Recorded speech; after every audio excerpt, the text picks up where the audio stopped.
예, 여러분 안녕하십니까? 예, 관광 인문학을 만나다의 오늘 교육을 맡은 최영덕입니다. 많이 만나 뵀었죠? 예, 뭐 좀 익숙하신 부분도 있고, 그리고 또 저 사람이야 하는 뭐 그런 생각하시는 분도 있는 것 같습니다. 오늘도 관광 인문학에 관한 얘기를 드리기 앞서서 상당히 좀 어려운 상황에 대해서 좀 잠깐 언급을 하겠습니다. 이제 일주일 후면은 올 한 해가 마감이 되는 그러한 또 새해 또 흥분이 되는 그런 시기인 것 같습니다. 그럼에도 불구하고 거리에는 뭐 흔한 말로 연말 분위기를 낼 수 있는 뭐 캐롤이랄까요? 뭐 이런 부분들도 없고 너무나 조용한 또 이렇게 침묵의 그런 시간들이 지나가는 것 같습니다. 오늘 뉴스를 보니까 블랙 크리스마스다. 뭐 처음 듣는 화이트 크리스마스는 들어봤는데요. 블랙 크리스마스다. 그 정도로 좀 암울하고 힘겨운 상황을 대변하는 용어가 아닌가 싶습니다. 자, 이런 상황에서 우리 관광이라는 것도 굉장히 위기를 맞이하고 있습니다. 뭐 아시다시피 이제 일출 여행이라고 해서 새해를 맞이해서 새로운 다짐과 그리고 의기를 또 모으는 의지를 모으는 그런 여행들을 많이 가지 않습니까? 그래서 동해안 쪽에 있는 해수욕장이나 이런 그 관련돼 있는 시설들에서는 상당히 새해 어떤 일출 특수를 맞이할 정도로 관광의 포문을 여는 것이 바로 이제 새해 첫 맞이입니다. 그럼에도 불구하고 이 코로나 상황이 엄중해지면서 그런 관광 장소가 폐쇄되고 방문하는 사람들을 위한 숙박 부분들을 취소 내지는 또 변경하는 어떤 정책이 내려지면서 앞으로 관광이 정말 어디까지 가야 될 것인가 하는 부분들 굉장히 좀 갸우뚱하게 만드는 상황인 것 같습니다. 자, 그럼에도 불구하고 관광 사람들이 이동해야 된다는 어떤 욕구 그리고 갇혀 있는 거에 대한 피로감 이런 것들이 증폭이 되면서 우리 관광이 해야 될 역할들은 분명히 여전히 상존하는 것 같습니다. 자, 그런 의미에서 본다면 우리 관광이라는 부분들을 다시금 재정비하고 앞으로 혹시 코로나가 완전히 종식된 이후에 그동안 억눌렸던 관광 수요를 창출하기 위한 여러 가지 어떤 준비들을 한다는 측면에서 오늘 시간 또 의미가 있다고 생각합니다. 자, 우리 관광과 연결해서 여러 가지 어떤 분야와 관련을 맺습니다. 관광은 사회 문화적인 어떤 영향 그리고 경제적인 효과 그리고 뭐 조경학적인 측면 지리학적인 어떤 연결성 또 사람 사이 관계를 연구하는 그런 학문적인 것. 그래서 관광을 어떤 사람들은 뭐 학문이 아니라 현상이다라고 할 정도로 관광은 매우 광범위한 상황에서 이 시대 상황과 맞닥뜨려 있습니다. 그 중에서도 관광이 가장 중요한 것은 바로 사회적인 영향입니다. 지금 코로나라든지 뭐 메르스 또 기타 여러 가지 뭐 사스라든지 지나간 얘기지만 그런 상황들을 보면서 관광이 갖고 있는 어떤 상황에 대해서 이 사회 또 경제적으로 문화적으로 연결되어 있는 영향을 아주 직접적으로 받는 분야가 바로 관광 산업이다 이렇게 생각하실 것 같습니다. 자, 그런 면에서 부정적인 생각이 아니라 관광은 그럴 정도로 사람 사이의 어떤 관계 그런 내용들을 접하는 그러한 부분이다라고 생각하면 될 것 같습니다. 자, 들으셨겠지만 우리 관광의 정의 다시 한번 볼까요? 관광의 정의는 뭐 간단합니다. 세 글자 핵심이죠. 쉬는 시간이어야 되고요. 여가라 그러죠. 쉬는 시간에. 그 다음에 두 번째는 뭐죠? 떠나야 됩니다. 집안에서 움직이는 것은 관광이 아니고 뭐죠? 예, 휴식기나 여가가 되겠습니다. 우리가 뭐라죠? 위락이라고 해요. 위락. 자, 쉬는 시간에 어디론가 떠나야 되고요. 두 번째 떠나야 된다는 거. 세 번째 마지막 거기서 보고 듣고 먹고 마시는 또는 뭐죠? 듣고 체험하는 이런 모든 활동들을 관광이라고 합니다. 자, 쉬는 시간이어야 되고요. 어디론가 떠나야 되죠. 그 다음에 거기서 하는 모든 총체적인 행위를 바로 관광이라고 정의합니다. 자, 그랬을 경우에 우리가 어디론가 떠난다는 의미에 관한 핵심은 뭡니까? 그렇죠. 다른데 내가 미처 보지 못했던 곳, 내가 미처 알지 못했던 내용들을 사람들은 접근하러 갑니다. 아주 재미난 얘기가 있습니다. 어느 두 집안이 결혼을 했는데요. 바닷가 사돈하고 산에 사는 사돈이 결혼했답니다. 이제 결혼한 뒤에 이제 자식을 보기 위해서 바닷가 사돈과 이제 그 산쪽 사돈이 서로 이제 방문을 하기로 했다고 하죠. 그래서 이제 바닷가 사돈 쪽으로 이제 산에 사는 사돈이 산촌에 사는 사돈이 이제 다니러 왔다고 합니다. 그래 이제 바닷가 쪽에 있는 이제 그 사돈이 이제 준비를 해야 되는 상황이죠. 그래서 이제 그 안내되시는 분한테 모처럼 사돈어른이 오시니까 시장에 가서 제일 귀한 걸 사오라고 시켰답니다. 그랬더니 어때요? 그렇죠. 예. 그 바닷가 쪽에 사는 그 아내는 산채나무를 엄청나게 사갖고 와서 정성껏 차렸습니다. 산촌 어르신이 딱 생각하니까 뭐입니까? 이거 맨날 먹는 산채나물 이런 거를 죽 쌓아놓은 거죠. 바닷가 사돈이라고 해서 철마다 해산물도 있고 뭐죠? 팔팔 뛰는 화로도 있을 텐데 고작 맨날 먹는 나물을 차려놨다는 얘기입니다. 실망이 대단하다 그러죠. 자, 반대로 이제 바닷가 사돈이 산촌 사돈 집으로 이동을 하기로 했습니다. 지난번처럼 실수하지 말고 가장 귀한 걸 사다 놔 그랬습니다. 뭘 사다 놨을까요? 그렇죠. 생선하고 화로를 사다 놨습니다. 이 산골에서는 엄청 귀한 거야. 당연히 바닷가 사돈은 뭐죠? 황당하죠. 바닷가만 나가면 낚시나 그물로 잡을 수 있는 고기를 또 먹게 되다니. 자, 이건 뭘 의미하는 걸까요? 그렇습니다. 바로 사람살이, 자기가 사는 공간에 대한 차이, 이런 부분들이 관광의 핵심이란 얘기입니다. 내가 살고 있지 않은 공간, 내가 접하지 않은 문화, 이런 것들을 전달하는 것이 바로 뭡니까? 관광의 핵심입니다. 우리가 똑같다고 한다면 굳이 갈 이유가 있을까요? 없습니다. 그래서 새로운 곳, 새로운 문화, 새로운 내용을 접하는 것이 관광의 핵심이다. 자, 그럼 새롭다는 건 뭘까요? 새로운 거? 그 새로운 것이 뭡니까? 그 지역 사는 사람들이 갖고 있는 문화라고 합니다. 문화. 그것을 이제 빛광자를 써서 관광은 볼관자, 빛광자. 다른 사람들의 사는 문화를 들여다본다. 그래서 관광이란 말을 썼다고 이미 배웠습니다. 자, 오늘 이제 관광을 인문학과 연결시켜 봅니다. 자, 인문학이라는 것은 제가 오늘 이런 얘기를 드릴 수 있는 형편이 되는지는 모르겠습니다만은 인문학이라는 주제는 상당히 한편 생각해보면 어렵기도 하고 이게 뭘까라는 부분들이 있습니다. 자, 그래서 오늘 인문학에 관한 얘기들을 제가 감히 우리 기자단 추진위원단 분들에게 말씀을 드리도록 하겠습니다. 자, 우리 선생님들 인문학에 대해서 어떻게 생각하시는지 모르겠습니다. 인문학. 조금 알 것도 같고 뭐지 인문학이? 인문학이 뭘까? 문학은 알겠는데 인문학은 뭘까? 이런 좀 고민을 갖고 있습니다. 그래서 오늘 그런 얘기를 조금 드리면서 편하게 오늘은 교양 과목 같은 시간, 관광과 인문학을 어떻게 접목해야 되는가? 그랬을 경우에 우리가 살고 있는 완도의 삶의 문화, 사람들의 문화, 우리가 갖고 온 역사와 또 문학의 문화를 어떻게 관광 컨텐츠로 할 것인가 하는 부분들이 바로 인문학을 오늘 접근하는 방법이 되겠습니다. 자, 오늘 조금 외람되지만 제가 이런 얘기를 드릴 수 있는 자격이 있느냐? 너 사람 없어가지고 네가 하는 거 아니냐라고 하실 수 있죠. 선생님 그런 눈빛인 것 같습니다. 그런데 제가 이 관광을 공부하기 전에 한때 좀 뜻한 바 있어서 조금 객기 어린 좀 생활을 했습니다. 그래서 그때 한때 이제 좀 글을 쓰고 살고 싶다라는 그런 포부를 가지고 글 쓰는 공부를 한동안 꾸준히 했습니다. 그래서 조금 조그만한 이제 글 공모전에도 한번 당선이 된 적이 있고요.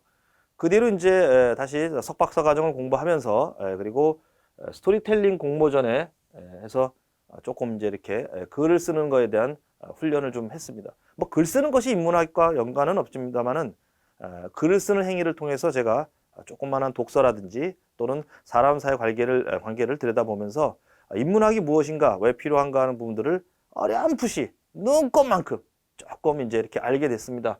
그 뒤로 이제 요런 인문학적인 컨텐츠를 여행 블로그 또 홍보의 물에 사용하는 법들을 조금 이제 공부하면서 관련되어 있는 좀 경험을 갖고 있습니다. 자, 오늘 이러한 부분들을 조금 여러분들과 함께 공유하면서 부족하나마 인문학, 특히 관광을 전공자 입장에서 관광을 공부하는 사람 입장에서 어떻게 사람 사이의 관계에 접근하는 학문인 인문학이 관광 콘텐츠화 될 수 있을 것인가, 이 부분들 쪽으로 접근해 보도록 하겠습니다. 그래서 오늘 좀 어렵게 듣지 마시고요. 편안하게 들으시면서 우리가 관광이라는 측면에 대해서 왜 인문학을 좀 관심을 가져야 될 것인가 하는 부분들, 오늘 요 정도로만 느껴도 대단한 성공이다, 이렇게 보시면 될 것 같습니다. 제가 오늘 이제 요새 온라인 강의를 좀 많이 하는 것 같습니다. 스튜디오 같은 공간도 있고요. 그리고 또 PPT라는 프로젝트를 틀어놓고 하는 방법도 있고, 지금 또 전자칠판을 하고 있습니다. 그래서 전자칠판을 하고 나니까 좀 기분이 묘한 게, 오늘 선생님께서 좀 전자칠판을 쓰고 왔는데, 이렇게, 표시를 탁 하면서 땡이야, 돼지꼬리 이런 거 탁 이런 거 하죠. 예. 이런 거 좀 해보고 싶었어요. 왜냐면 멋있어 보이잖아요. 탁 표시하는 거. 이런 다음에 또 전자칠판은 또 좋은 점이요. 싹 지울 수가 있어요. 그래서 딱 보면 이렇게 다 지우면 싹 지워지죠. 예. 오늘 굉장히 신기한 저는 문화적인 체험을 또 하고 있습니다. 이것이 인문학 관계는 없습니다만은 제가 조금 오늘 전자칠판에 대해서 관심을 좀 갖고 되겠다. 어떻습니까? 신기하지 않습니까? 예. 그 정도로 우리 문명의 이기는 발전하고 있다.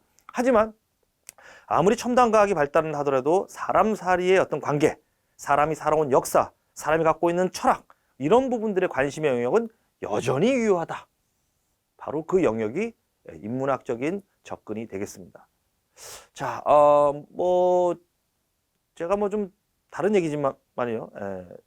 한 20년 전에 전라도 지역에 어떤 여행을 갔다 온 적이 있습니다. 여행을 가면서 굉장히 재밌었던 게 친구가 이제 50cc짜리 스쿠터를 타고 전라도 고창과 정읍 그 김제를 잇는 동학혁명 유적지를 답사를 하게 됐습니다. 자, 그때 답사를 하면서 가장 기억에 남는 여러 가지가 있습니다만은요. 한 번은 길을 가는데 직선으로 쭉 뻗은 길이 앞에 놓여 있습니다. 그래서 너무나 좀 신기해서 그 친구한테 그랬습니다. 야, 우리 지금 이 길이 얼마나 직선으로 뻗은 길인지 한번 재보자. 왜냐?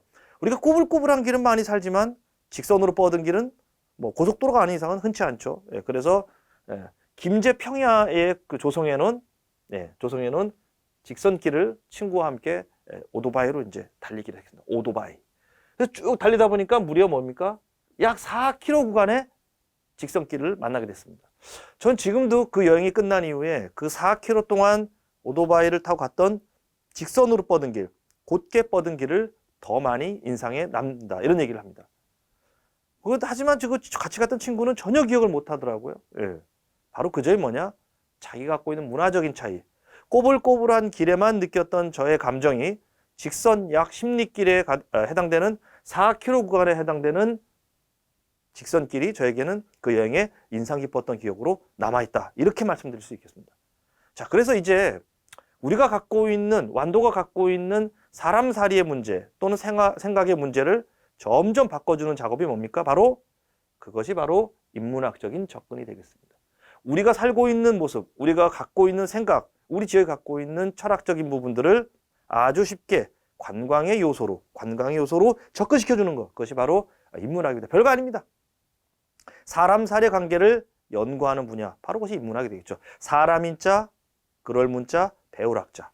그래서 인문학이라는 거 합니다. 그래서 인문학은 특정한 사람들, 어떤 공부를 많이 하거나 또 그쪽 분야 책을 많이 보거나 하는 사람들의 전유물이 아니고요. 사람 사례 관계를 조금 들여다보고 그것을 관광 콘텐츠로 한다면 오늘 이 자리에 그런 부분들이 필요하다. 이렇게 볼 수 있을 것 같습니다. 자, 그래서 이제 인문학에 관한 얘기들을 조금 좀 접근해 보도록 하겠습니다. 인문학 별거 아닙니다만은, 별거 아니다는 얘기는 제 얘기가 아니고요. 문턱을 이렇게 높지 않다. 이런 얘기입니다. 자, 제가 써왔습니다는 인간의 사상과 문화를 대상으로 한다. 굉장히 어려운 얘기를 써놨습니다. 인간의 사상. 사상이라니까 벌써 굉장히 이념적인 문제 하지만은 생각입니다. 사람의 생각. 그런 것들을 대상으로 한다. 연구하는 거죠. 또 뭐죠? 문화가 뭡니까? 사람들이 오랫동안 살아오면서 만들어낸 그 터 위에 자리 잡고 있는 생활 패턴, 생활 양식을 문화라고 합니다. 그래서 문화관광이라는 것이 굉장히 중요한 의미로 다가온다는 거 아시지 않습니까? 문화. 여기서 문화라는 것은 지역의 문화를 좁혀서 생각할 수 있습니다. 완도의 문화. 또 완도 섬의 문화. 또 뭐 있습니까? 완도 연륙되어 있는 공간의 문화. 자, 제가 옛날에 우리 청산도가 완도 관광의 대표적인 어떤 공간으로 뜨기 전에 뭡니까? 이미 어느 책자에서 완도 관광에 관한 부분들을 보게 됐습니다. 그 중에서 가장 기억나는 것 중에 하나가 바로 초분이라는 무덤이었습니다. 자, 초분이 무엇이냐? 풀초자에다가 무덤 분자를 씁니다. 청산도 우리 들머리길에 있죠? 잘 알지 않습니까? 가보셨죠? 서편제길 바로 왼편에 초분 모형이 있고 거기서 조금 더 길을 가면은 제대로 된 초분 모형이 있습니다. 자, 풀을 덮는 무덤? 초분 뭘까요? 그렇습니다. 옛날 섬 사람들은 뭐죠? 바다를 만나서 고기를 잡다가 인명을 뺏기는 경우가 많았습니다. 그런데 섬이 너무 넓다 보니까 뭐죠? 또 섬이 너무 떨어져 있다 보니까 간단한 방법으로 장례를 치우기가 좀 어렵습니다. 그래서 발달한 문화가 뭐죠? 초분입니다. 가식으로, 가묘로 덮어놓은 상태에서 그 무덤을 다시 또 장례를 치르는 방법이죠. 그래서 섬 지역에 나타나 있는 독특한 장례 문화가 바로 초분이 되겠습니다. 자, 그 다른 내륙에는 없죠. 예, 바로 뭐 상여매다가 사람들 장사 지내고 매장을 하면 됐습니다. 그런데 섬이 문화가 갖고 있는 그 특징상 사람의 장례 문화가 독특하게 나타난 거죠. 바로 그것이 문화적인 특징입니다. 그런 문화적인 특징을 조금 더 깊이 있게 연구하고 그것을 정리하는 것, 그것이 바로 인문학입니다. 그리고 그런 요소들이 사람들에게 뭐죠? 신기해. 저런 것도 있었네. 저런 관점을 갖게 되는 거. 뭐 독특해요.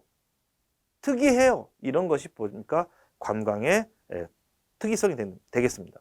결론은 그런 요소들이 사람들에게 뭐죠? 다른 지역을 방문해야 될 이유가 된다는 얘기입니다. 그래서 인문학은 쉽게 말하면 사람살이의 관계를 연구하는 죠. 사람의 생각, 사람의 삶의 모습, 그것과 파생되어 있는 모든 것들을 인문학이라고 합니다. 자, 우리가 인문과학이라고 얘기하면은 사회과학, 인문사회과학이라고 하죠. 인문사회과학. 인문사회과학의 대표적인 반대되는 말이 뭐죠? 자연과학입니다. 자연과학은 뭐죠? 그렇습니다. 자연계. 세상을 지배하는, 세상을 구성하고 있는 자연 물질 현상에 나타나는 결과들을 연구하는 학문이죠. 실험실에서 투입을 하고 결과가 나오는 거. 자연 현상을 연구하는 거. 자연과학입니다. 그 속에 사람들의 모습을 개입되지는 않죠. 왜냐? 자연과학, 인문사회과학은 그렇죠. 사람 사이에 변수가 있기 때문에 자연과학과 같은 동일한 결과를 만들어내는 건 아니란 얘기입니다. 자, 자연과학은 바로 인문학과 아주 대표되는 바로 자연과학의 영역이 있습니다. 뭐 그런 것을 따지고 본다면, 자, 결론 인간은 뭐죠? 인간의 가치 탐구, 표현 활동을 정리하는 것이 바로 대상을 합니다. 그래서 뭐 미국 국회법에 따른 거를 왜 국회법이 나오는지 모르지만은요, 뭐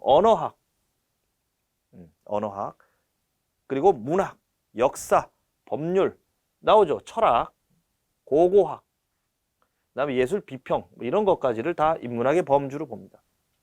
자, 언어학 하니까 재미난 거죠.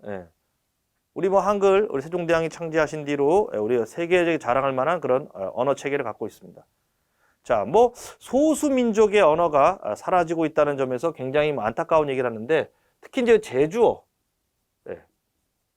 이 제주어는 사실 지금 유네스코 문화유산에 등재되어 있을 정도로 상당히 중요한 의미를 갖습니다. 뭐 재미난 얘기는 아니지만은 옛날에, 지금은 이제 제주 언어가 상당히 많이 이제 내륙과 소통을 하면서 뭐 제주 토속적인 어떤 영향력이 사라졌다, 뭐 이런 안타까움을 얘기하시는 분이 있는데, 과거에 이제 흔히 말하는 탐나국이었죠. 제주도 상당히 고립되어 있던, 왕래가 적었던 시점에 제주어는 정말 번역, 해석을 해주지 않으면 듣기 어려운 그런 정도의 언어 체계를 갖고 있었습니다. 자, 그래서 어떤 책을 봤더니 판사, 법조인으로 이제 은퇴를 하신 분이 그 법조 생활을 하면서 겪었던 다양한 사례를 들려주는 그런 뭐랄까 칼럼이었는데요. 제주 판사 시절에 들었던 얘기입니다. 살인 사건이 났습니다. 일어나서는 안 되는 살인 사건이 났는데, 목격자가 제주도에 사는 할머니가 목격자입니다. 그래서 법정에 할머니를 증인으로 출석을 했는데, 그 할머니가 오리지널 제주말을 쓰시는 분입니다. 뭐 그랬을까 말씨, 그랬을까 말씨, 막 이렇게 얘기하는 거죠. 비슷합니까? 뭐 제주도 말은 그랬단 말씨, 뭐 이렇게 뭐 한번 되게 들립니다. 그분이 그냥 토속적인 말로 막 하죠. 심지어는 억양만 그런 게 아니라 단어까지도 다 틀립니다. 그래서 우리가 뭐 내륙에서는 잠깐 이런 말 쓰죠. 잠깐만. 오래된 트로트인데 잠깐만. 이런 잠깐만이라는 단어도 제주도에서는 벨롱. 이거 왜? 벨롱. 제가 오늘 이 펜이 신기해서 말씀드리죠. 벨롱. 벨롱이란 말이 바로 반짝이라는 뜻입니다. 잠깐 일어나는 거죠. 뭐 그런 정도의 상황을 맞았다는 거죠. 그래서 결론은 뭡니까? 그 제주 재판을 할 때 그 목격자 할머니가 하는 얘기를 뭡니까?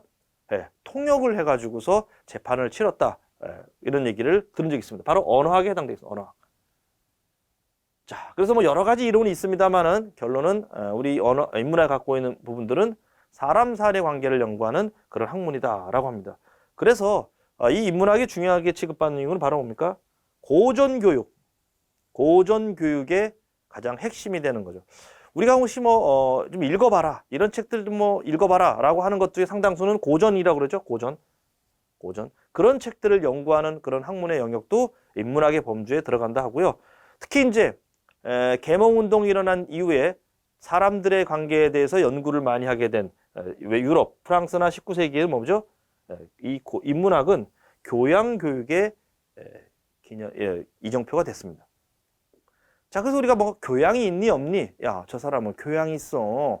어디다 대고 반말이야. 교양 없이 어쩌고저쩌고 하죠. 그 교양이 뭡니까? 바로 인문학적인 어떤 소양을 말합니다. 사람 사례 관계나 이런 관련되어 있는 그런 현상에 대한 또는 그런 사회 본질적인 것들에 대한 관심과 그 체계적인 내용들을 뭐죠?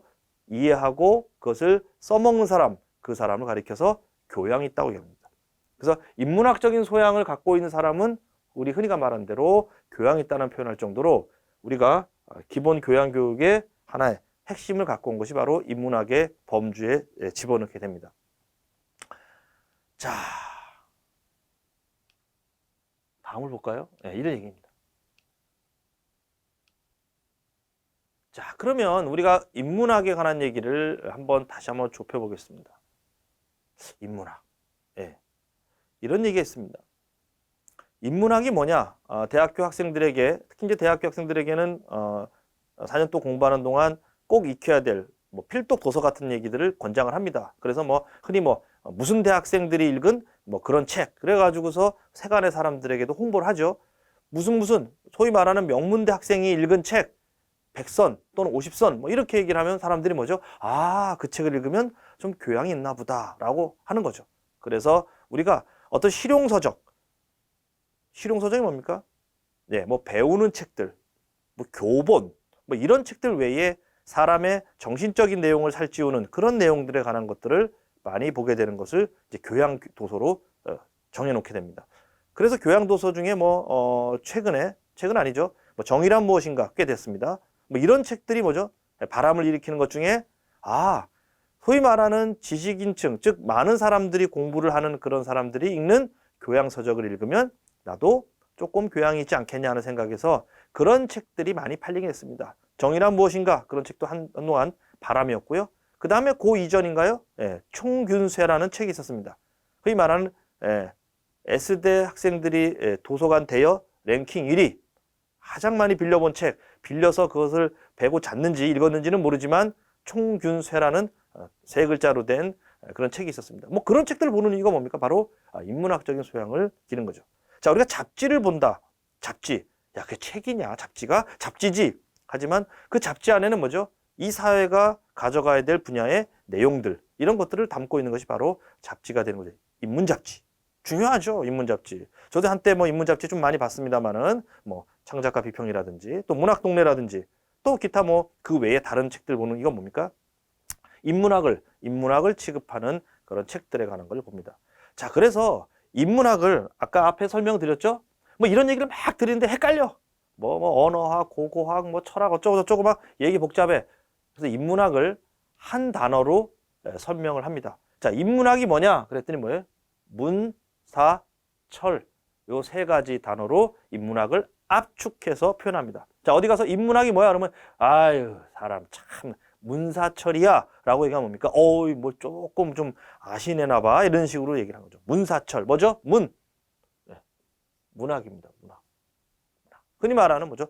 소설, 시, 기타 여러 가지 평론들을 가리켜서 문학의 범주에 있습니다. 인문학에서 한 중요한 축을 차지하고요. 우리가 가장 많이 접근하는 내용 중에 하나가 바로 문학입니다. 문학을 통해서 그 시대상을 엿보는 그런 훈련들 많이 하죠. 문학기행. 여행 중에 문학기행이라는 것이 뭡니까? 셰익스피어의 고장을 찾아간다든가 또는 뭐죠? 우리 뭐 어떤 소설이라든지 창작의 무대를 찾아가는 거. 이런 것들이 바로 문학의 영역이 되겠습니다. 그래서 문학이 인문학의 한 축을 담당합니다. 자, 두 번째 뭐죠? 사.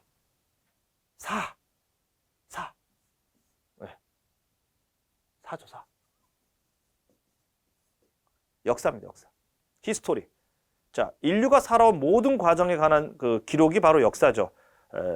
구술로 되어 있던 또는 글로 되어 있던, 글로 되어 있는 역사가 중요하기보다는 글로 되어 있던 글씨로 되어 있던 모든 요소들을 가리키는 어떤 기록의 총체를 우리는 역사라고 합니다.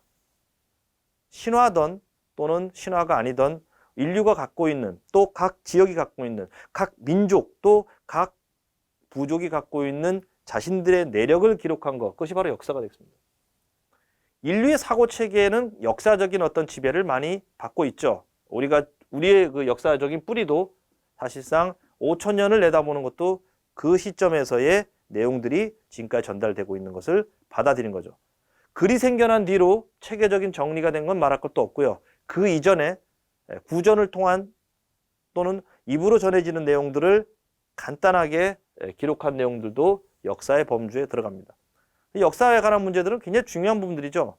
그 민족 또 그 지배자, 현재 그 지역에 살고 있는 사람이 어떠한 삶의 궤적을 그렸느냐에 따라서 지금 갖고 있는 문화적인 형태가 규정이 된다는 얘기입니다. 그래서 이 역사는 특히 정치를 하는 분들이나 그렇지 않은 분들, 거기 사는 사람들에게 매우 중요한 얘기죠. 우리 뭐 역사 왜곡 이런 얘기 많이 들었지 않습니까? 뭐 동북공정, 최근에는 뭐 우리 백두산을 중심으로 한 그런 어떤 그 내용들을 마치 자신의 것이냐 하는 그런 얘기들 들으면서 분노하지 않습니까? 뭐 일본 역사 왜곡은 이미 해묵은 얘기가 됐고요. 또 최근에는 뭐 중국이 뭐 한복까지도 자기네 거라는 얘기를 하는 그런 정말 여기까지 이 지경까지 왔나 싶을 정도의 어떤 상황도 만들어내고 있습니다. 바로 역사를 공부하고 익히는 것, 바로 그것이 뭡니까? 그렇습니다. 바로 인문학의 가장 축입니다. 그래서 인간이 갖고 있는 생각의 체계를 문학적, 시나 소설이나 기타 여러 가지 형태로 정리한 것들을 문학의 범주로 보고요.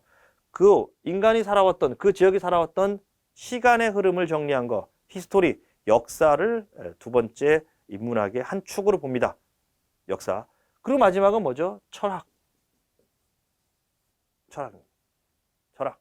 필라소피라고 하죠. 우리 학교 다닐 때 철학 공부하시면 뭐예요? 많이 머리 아팠습니다. 예. 알 것도 같고 모를 것도 같고 철학. 철학? 뭐 재미난 얘기 있습니다. 어떤 분이 이제 그 동양 철학과를 전공을 했습니다. 그래서 너 학교 뭐 다니니? 그랬더니 동양 철학과 다닙니다. 그랬더니 그 집안 어른들이 둘러서 가지고 한다는 말이 뭐죠? 야, 사주 좀 봐봐. 그랬답니다. 동양 철학이 사주는 아니죠. 명리학은 아니죠. 동양 철학은 여러 가지 방법이 있는데 우리 사람들은 철학하면 뭐죠? 그렇죠. 사람의 생각으로 지나간 과거와 미래를 재단하거나 하는 그런 사고 체계를 철학의 범주를 봅니다. 사실 철학은 역사와 많은 관계가 있습니다. 우리가 알고 있는 서양의 그리스 신화나 기타 등등의 모든 요소들은 뭐죠? 사실 철학적인 연관이 역사와 연관이 돼 있습니다. 그리고 그 역사, 시대적인 흐름에 관련되어 있는 역사는 바로 철학적인 내용과 부단히도 관계가 있습니다. 결론적으로는 뭐죠? 자, 인간이 살아온 내용들을 글로 표현한 것들, 언어적인 어떤 체계로 표현한 것을 문학이라고 보고요. 그것을 살아온 흐름을 시간대별로 정리해서 다음 삶에 대한 어떤 예단을 해볼 수 있는 것들. 그것이 갖고 있는 사고, 머리에 남아있는 사상 체계를 연구하는 철학. 어떻게 보면 이 세 가지가 인문학의 가장 골격을 이루는 거고요. 이 문학에서 따지고 본다면 언어학도 나올 수 있는 거고요. 평론, 예술관 나옵니다. 역사를 통해서 뭐죠? 히스토리를 통해서 그렇습니다. 철학의 범주도 끄집어낼 수 있습니다. 또 철학의 범주를 잘 이해하다 보면 역사하고도 연관이 되어 있고요. 그 역사는 때로는 문학 작품의 소재가 되기도 하고 문학적인 정리나 문학적인 체계로 우리들에게 다가오기도 합니다. 자, 이해되셨나요? 뭐 좀 어려운 얘기 또는 뭐 생소한 얘기를 쭉 늘어뜨리고 있는데 인문학은 한 가지만 기억하시면 됩니다. 결론은 사람을 중심으로 사람을 탐구하는 사람살이에 대한 사람살이 좋겠네요. 사람살이. 인생살이 뭐죠? 사람살이에 대한 관심의 영역을 두는 것을 인문학입니다. 사람살이를 연구하는 학문, 그것을 바로 인문학이라고 보시면 될 것 같습니다. 자, 이런 어떤 특징을 갖고 있는 것을 인문학이라고 보는 거죠. 그래서 다시 한번 정리해 보겠습니다. 따라해 보시죠. 인문학은 뭐다? 문사철. 그럼 이제 한 가지를 또 한번 보도록 하겠습니다. 자, 그럼 왜 인문학이야? 머리 아파 죽겠는데 그냥 교양서적 잡지 이런 거 보면 좋은데 인문학을 왜 해야 될까요? 바로 삶의 근거, 자존감, 나는 누구인가, 어디로 왔는가, 신이시여 어디로 가나이까, 뭐 이런 얘기 있지 않습니까? 뭐죠? 존재론에 관한 얘기죠. 나는 왜 존재하는가, 사람답게 살고 싶다, 이런 얘기들을 인문학을 통해서 많이 느껴지게 됩니다. 사람이 배만 부르면 뭐죠? 개돼지죠. 동물입니다. 근데 뭐죠? 살아있다는 정신체계가 있고 그것이 자기의 뭐죠? 자존감, 존재감을 느끼게 해줄 때 인문학은 필요한 겁니다. 그런 거를 하기 위해서 교양을 하는 거죠. 나 뭐 나온 여자야, 어따 대고 뭐 이게 교양이 아니란 얘기입니다. 예. 자, 제가 여기 노숙자와 철학자, 희망의 인문학, 그리고 노숙자와 인문학, 뭐 이렇게 노숙자, 범죄자 뭐 나옵니다. 자, 제가 노숙자라는 말을 지금 자꾸 찾아봤는데요. 들으셨는지 모르지만 우리 이제 그 IMF가 터지고서 우리 사회가 격동의 세계를 걸으면서 인문학이라는 부분들에 관한 중요성이 다시금 생각하게 됐습니다. 그동안 먹고 사는 문제, 돈 벌고 배불리 먹는 그런 기본 욕구에 충실했던 우리 삶이 뭐죠? 한꺼번에 무너지게 됐습니다. 돈도 사라져. 사람의 가치도 존재감이 드러나지 않는 세상이 도래했습니다. 그래서 거리에 길에서 주무시는 홈리스나 이런 분들이 흔히 말해서 숙자형, 노숙자 분들이 생겨나게 됐습니다. 갖가지 어떤 정책적인 지원이라든지 또는 일자리 창출을 통해서 뭐 재기의 발판을 많이 제공을 하죠, 행정기관에서. 그런데 실질적으로 거리에 계셨던 분들이 오랫동안 몸도 마음도 망가진 상태에서 단순한 일자리를 주어졌더니 오래 근무를 못 하시는 거예요. 다시 어떻습니까? 그 서울역 앞으로 오신다는 얘기입니다. 왜 그럴까? 일자리가 없어서 다양한 방식으로 공공기관에서 일자리를 제공해 줬는데 이분들이 일을 안 하고 다시 와요. 사람 손가락질합니다. 그래, 저 사람들 원래 저런 사람들이었어. 이런 식으로 매도하는 거죠. 그런데 전문 상담을 하는 분들이나 심리 상담을 하시는 분들이 그분과 긴 시간 얘기를 했더니 그분들이 필요한 거는 일자리도 일자리였지만 더 중요한 건 뭐죠? 네, 마음의 준비였던 거예요. 내가 왜 일을 해야 되는가? 오늘 먹고도 그냥 소주 한잔 먹고 자면 편한데 냉장고 박스 구에다가 자면 바람도 안 들어오고 그냥 하루 잘 지내는데 왜 굳이 내가 일을 해야 돼? 무료로 주는 교회 급식소 가면은 밥 배불리 먹을 수 있고 돈도 주는디. 그런 삶이 나쁘다라는 걸 매도하는 건 좀 그렇지만 그렇게 사는 것이 이 세상에 와서 큰 가치가 없다는 생각에서 접근했을 때 뭐죠? 왜 사람들은 제대로 살아야 될 것인가를 일깨워주는 작업이 먼저 필요한 거죠. 자존감이죠. 자존심은 자존감하고 다른 거 아시죠? 예. 자존심. 자존감. 자기를 스스로 귀하게 여기는 마음이 자존감입니다. 자기를 스스로 귀하게 여기는 마음이 없기 때문에 내가 왜 그렇게 살면 안 되는가 또는 좀 더 가치 있게 살아야 되는가 하는 부분들을 다시 한번 생각하게 됩니다. 그 첫 번째 작업이 뭐였느냐? 바로 뭡니까? 인문학이었다고 합니다. 인문학. 사람은 왜 살아야 되는가? 사람은 어떻게 살아야 되는가? 또는 이 사회는 어떻게 사람이 살아왔는가? 라는 얘기들, 아주 근본적인 문제를 쉽게 풀어 해줬더니 노숙자분들에게 인문학 강좌를 했더니 어떤 결과가 나타났습니까? 상당 부분 사람들이 다시 되돌아오지 않고 뭡니까? 삶의 희망과 의욕을 가졌다는 얘기입니다. 그래서 인문학은 조시는 거예요 지금? 이 중요한 얘기를 하는데 조시면 어떻게 해야지? 조시는 거 아니죠? 예. 인문학이라는 것은 바로 사람의 존재 그리고 그 지역을 설명할 수 있는 가장 중요한 키워드가 된다고 봅니다. 그래서 인문학은 단순한 학문, 지식의 개념이 아니라 사람의 마음 또 사람이 살고 있는 그 지역에 대한 둘레에 대한 여러 가지 느낌을 주는 공간으로 또는 도구로 인식되고 있습니다. 그래서 노숙자분들에게 인문학 강좌를 하는 것이 유행처럼 번졌고요. 그 결과가 나쁘지 않았다는 얘기는 바로 뭡니까? 사람이 빵만 먹고 밥만 먹고 살 수만 없고 뭡니까? 정신적인 에너지를 먹어야 된다는 측면에서 인문학은 중요한 영양소다라고 정신적인 영양소다라고 생각하시면 될 것 같습니다. 자, 그러면 정신적인 영양소만 있는 것이냐? 관광은 그게 아니죠. 관광은 인문학적인 내용이 바로 뭡니까? 홍보수단과 컨텐츠가 된다는 얘기입니다. 컨텐츠. 거길 왜 가야 되지? 거기는 어떤 게 있어야 되지? 거기 왜 가는데? 그런 게 있어?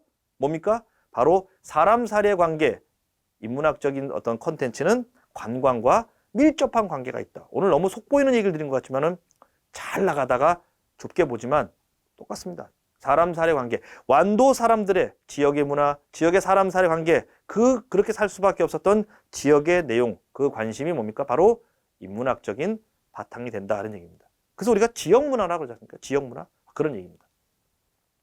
자, 그러면 인문학에 대한 얘기를 보죠. 이게 듣고 보니까 괜찮은 것 같은데, 그럼 뭐 좀 배운 사람이 하는 건가? 교수님들이 하는 거야? 그게 아닙니다. 인문학은 누구의 것인가? 바로 삶을 살고 있는 주체, 그 대상지에 계신 분들의 역할입니다. 내가 살고 있는 모습이 바로 그 자체가 인문학일 수 있다. 그런 좀 쉬운 생각을 갖고 접근해 주길 바라겠습니다. 그래서 인문학은 우리 겁니다. 지역의 인문학. 우리 완도가 갖고 있는 모습. 그것은 바로 인문학은 지역 주민이 만들어내는 것이고요. 그럼 누가 그걸 생산하는가?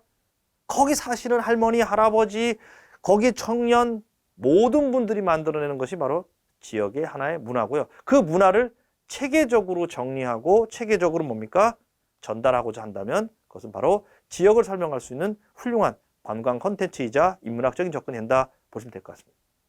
그래서 현재 우리의 삶과 바로 관심사가 그 자체가 바로 인문학의 재료가 될 수 있다. 두려워 마시죠. 학자들이 하는 게 아니에요. 우리가 살고 있는 생활의 모습, 우리가 현재 지역에 갖고 있는 관심사를 체계적으로 정리하고 체계적으로 정리했던 내용들을 관광의 컨텐츠로, 완도 관광의 컨텐츠로 써먹는 것이 필요하다 이런 얘기입니다.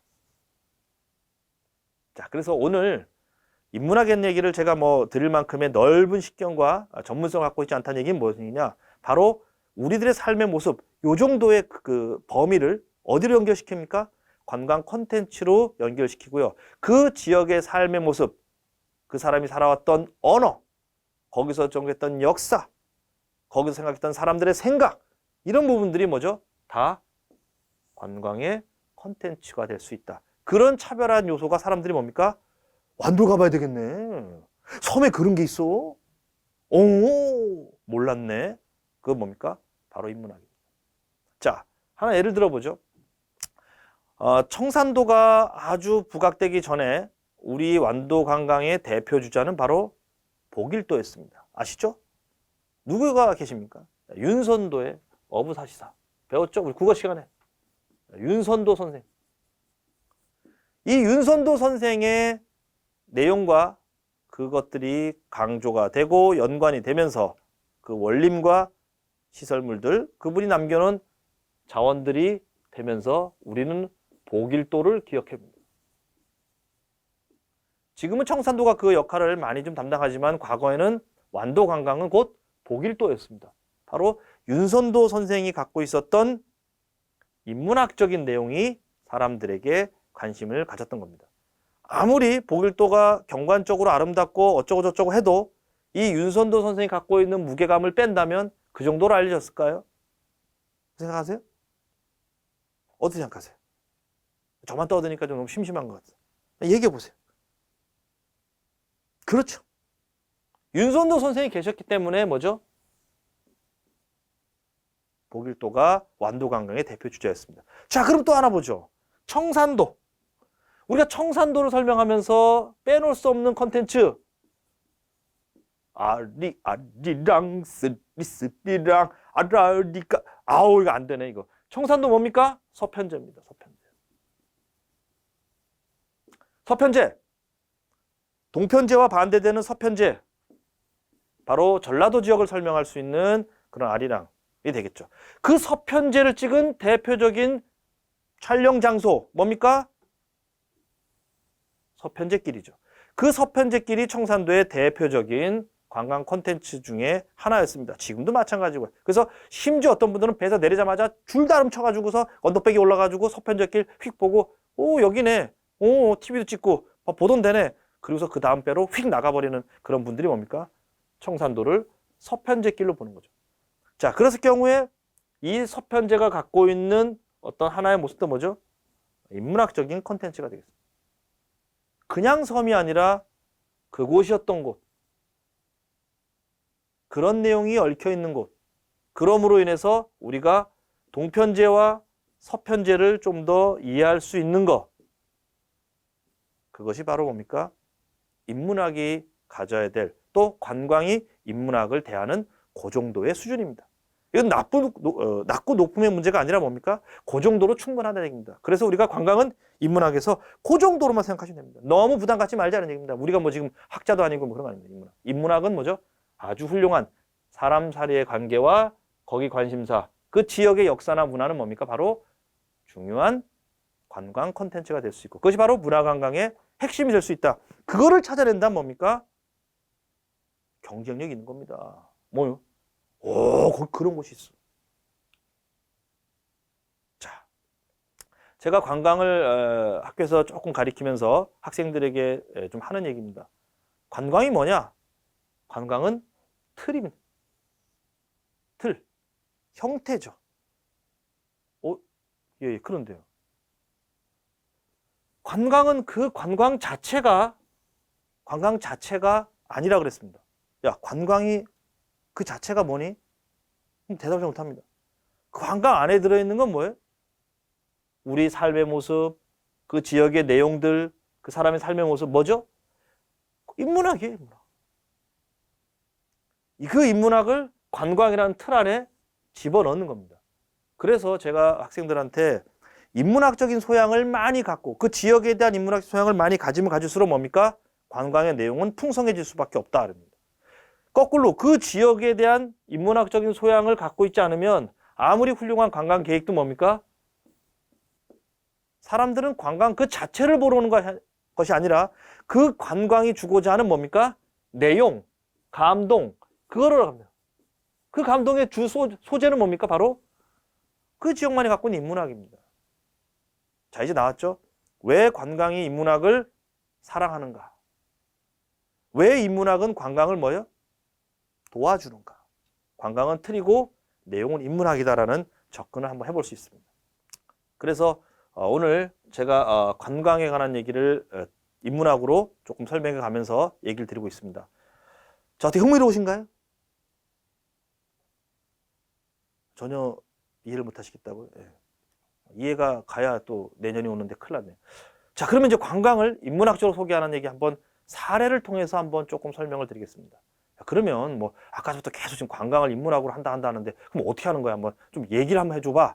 자, 그래서 이것이 뭐 100% 정답이라는 개념은 아닙니다만은 관광을 홍보하고 마케팅을 하는 데 있어서 우리가 갖고 있던 사람살이로 관광 컨텐츠를 만들어 보는 거, 이걸 한번 시범 또는 사례를 한번 보겠습니다. 이거는 제가 지난달 고창의 선운사라는 절을 갔다 와서 쓴 블로그 포스팅입니다.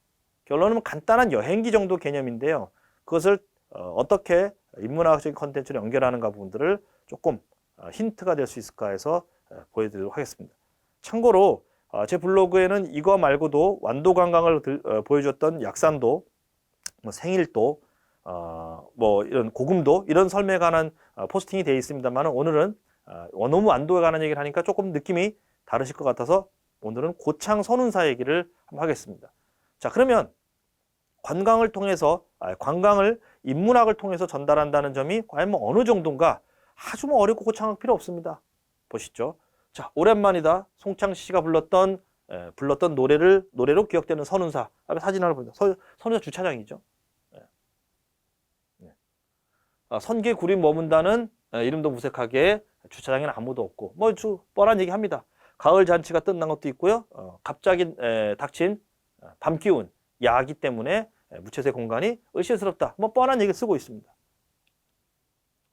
몇 년 만에 찾아온 선운사, 보지 못했던 입간판들이 있고요. 그대로 산천은 그대로다.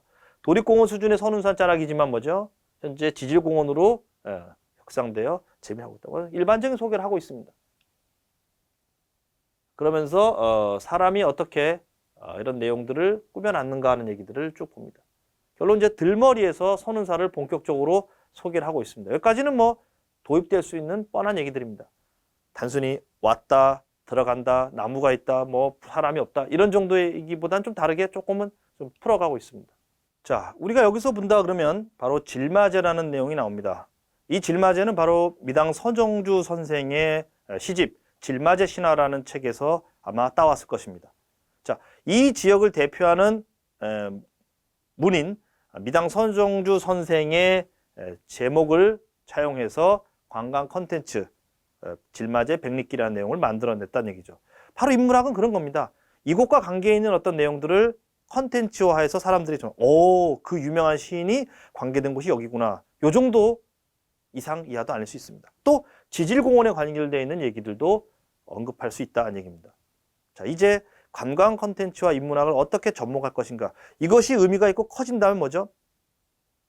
이 지역을 대표하는 인문학적인 컨텐츠가 되고 중심 자원이 될 수 있지만 그렇지 않을 수 있습니다. 가볍게. 자, 그리고 이제 절 앞에 일주문 앞에 선다고 하고 있습니다. 자, 여기서부터 이제 절이 갖고 있는 사찰이 갖고 있는 여러 가지 특징들을 설명할 수 있다면 그것도 하나의 역사적인 또는 뭐죠? 사상적인 체계. 불교, 절, 사찰이죠, 사찰. 뭐 이런 부분들의 요소들이 나타날 수 있는 거죠.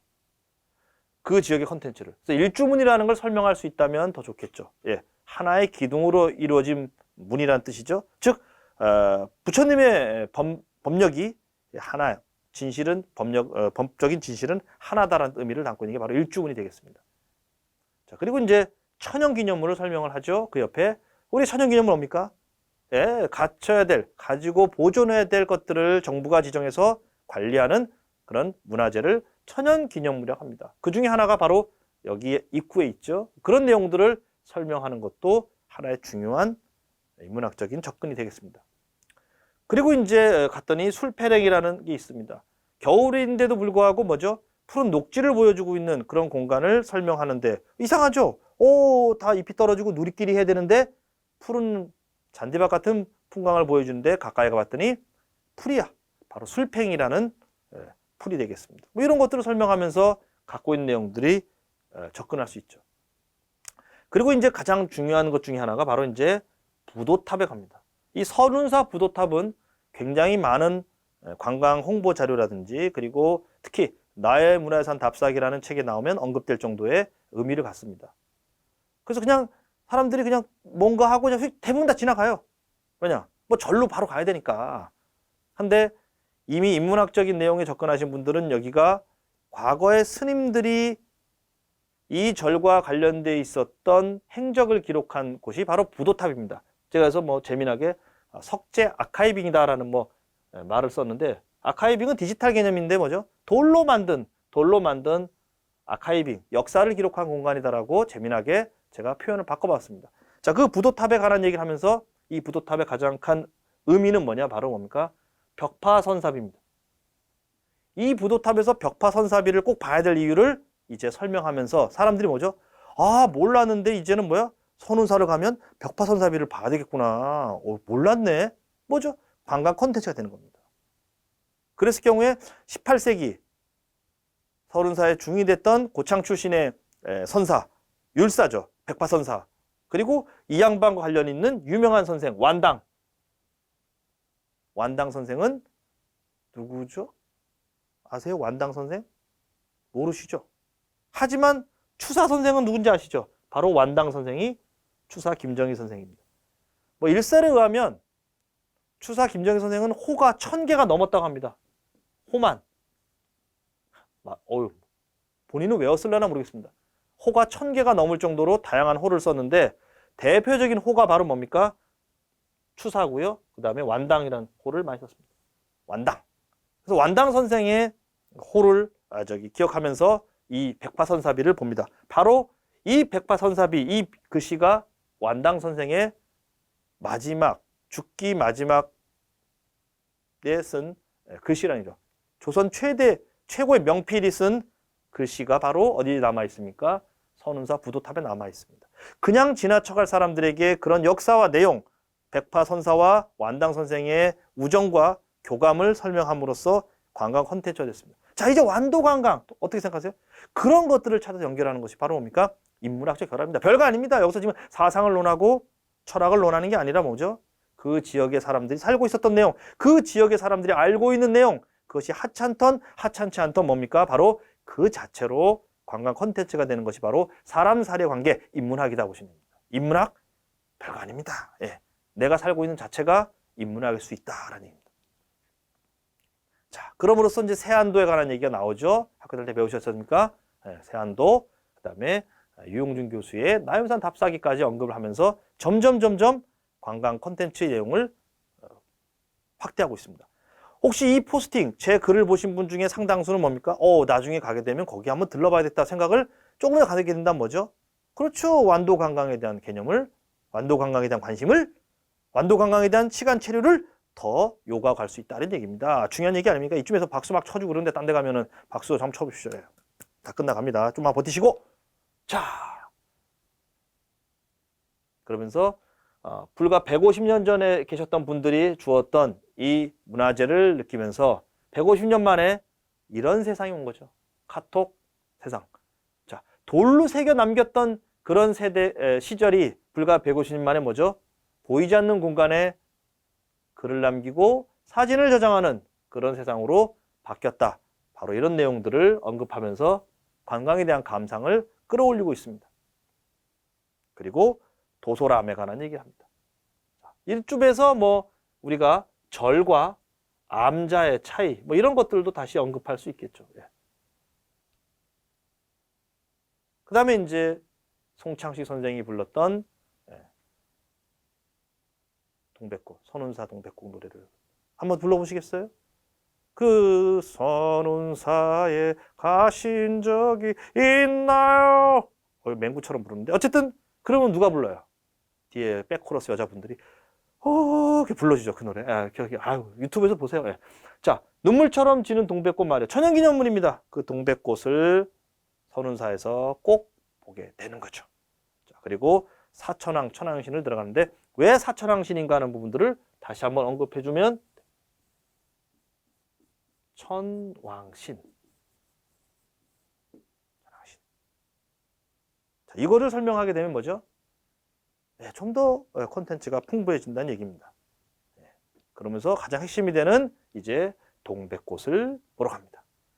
자, 그 뒤에 산신각, 가람배치 이런 것들을 언급함으로써 이제 선운사란 전체 공간의 개념을, 이 절의 개념을 하나가 아니라 뭐죠? 각각이 갖고 있는 건물의 배치를 이해하게 됩니다. 이런 내용을 좀 더 충실하게 하면 뭐죠? 그 지역에 관련된 바로 인문학적인 내용들 또 인문사회적인 내용들을 결합하게 된다 이런 얘기입니다. 자, 이제 드디어 동백꽃을 보러 왔습니다. 그리고 풍경과 가람을 얘기하고 있습니다. 가람은 우리가 가람이라는 것은 강을 얘기하기도 하지만 뭐죠? 가람터는 절을 얘기합니다. 절의 배치 공간을 가람배치라고 합니다. 여기에 뭘 드리고 하는 일종의 조경 계획, 절을 세우는 구경 계획을 가람배치라고 합니다. 가람배치. 자, 제가 이제 마지막으로 완도관광 인문학 콘텐츠를 한번 정리해 보겠습니다. 이미 설명 막 들었습니다. 노래도 불러드리고.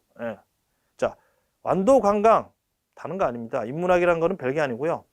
그 지역의 삶을, 사람들의 삶의 모습, 그 지역에 사는 사람의 생각을, 그 지역이 그 조상 때부터 유구히 흘러왔던 그 뭡니까? 역사를, 사람을, 사람살이를, 그것을 뭐죠? 묶어내주는 것이 인문학입니다. 그거예요. 그거를 관광 콘텐츠로 연결합니다. 그러므로 해서 그 지역을 더 이해할 수 있고 그 지역에 대한 애정과 그 지역에 대한 관심, 동기부여를 끌어올릴 수 있다면 인문학은, 관광에서 인문학은 그 정도로 충분한 겁니다. 별거 아닙니다. 그런데 이걸 어떻게 이해하죠? 삶의 모습, 사람의 모습들은 꾸준히 다니시고 발품을 파시면서 우리 취재원분들이 그런 콘텐츠를 만들어내는 게 중요하고요. 그리고 또 하나, 잠깐 알고 있는 그런 내용들은 책, 독서를 통해서 우리 완도 주변의 것을 점점점 빛나게 만들어 간다면 맨날 똑같은 거 홍보하고 똑같은 거 홍보하고 똑같은 거 홍보하는 그런 콘텐츠가 아니라 뭐죠? 새로운 삶의 모습, 생일도의 삶의 모습, 다시마를 말리는 그 할머니의 삶의 모습, 다시마는 왜 말려야 되는가 하는 삶의 모습, 고금도의 생일도의 어쩌고 저쩌고 저쩌고 이런 것들을 뭐죠? 관광 콘텐츠를 만들기 위해서 우리는 뭐죠? 우리 삶의 모습, 우리 살아가는 모습, 거기에 사는 사람들의 모습, 그렇게 살아온 시간의 흐름, 완도 역사에 관한 부분들을 관심을 갖고 그것이 뭡니까? 결론은 그것을 통해서 제3자 관광객들에게 완도에 관한 관심과 애정, 조금 더 관찰하고 머무를 수 있는 동기부여를 주는 것이 바로 인문학적인 자원을 활용한 관광 콘텐츠의 확장이다. 이렇게 보시면 될 것 같습니다. 자, 관광과 인문학, 그 정도고요. 그게 전부지만 그게 모든 것을 설명할 수 있다. 그렇게 설명드리면서 주제 넘게 인문학을 통한 관광의 얘기를 마치도록 하겠습니다. 자, 이제 아직 올해가 가지 않았습니다만은 아까 말씀드린 대로 이제 연말 분위기가 나지 않습니다만은 또 한 해가 마무리되고 있습니다. 혹시 못다 하신 일들 다시 한번 계획을 점검해 보시면서 또 내년 또 새로운 의욕과 그 다음에 발전이 있길 바라면서 무엇보다 관광과 우리 완도 관광의 그 풍성한 결실을 인문학을 통해서 조금 움직일 수 있다면 오늘 이 교양 과목 같은 시간이 의미가 있지 않나 싶습니다. 자, 오늘 완도 관광을 어떻게 활성화시키고 하는 측면을 우리 추진위원단 분들에게 인문학, 그게 뭐예요? 인문학? 아, 사람 살이 관계구나. 문학적으로 표현할 수도 있고 역사적으로 정리할 수도 있고 뭐죠?